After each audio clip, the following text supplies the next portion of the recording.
Hero আলমকে মারলে hero আলমকে ঠেকানোর মতো কেউ নাই, কিন্তু হিরো আলমের গায়ে হাত তোলার অধিকার বিএনপির কর্মী কেন, তারেক জিয়ারও নাই। গরিবের বন্ধু হিরো আলম, যার ভাইরাল হওয়ার নেশায় থাকে না কোনো লজ্জা সরম, এখন বিএনপির কিছু আবাল তাকে লাগিয়েছে মলম।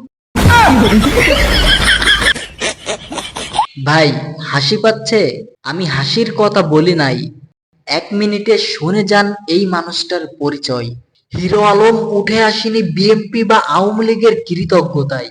হিরো আলম বিশ্ব মিডিয়ার শিরোনামে ছিল শুধু তার নিজের যোগ্যতায়।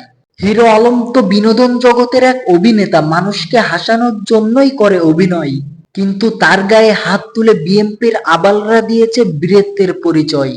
আরে ভাই, শেখ হাসিনা স্বৈরাচার বছরের পর বছর যখন দিয়েছে এই দেশকে জ্বালিয়ে, মামুনুল হামজা করেছে প্রতিবাদ, কিন্তু তোমার নেতা তারেক ছিল লন্ডনে পালিয়ে।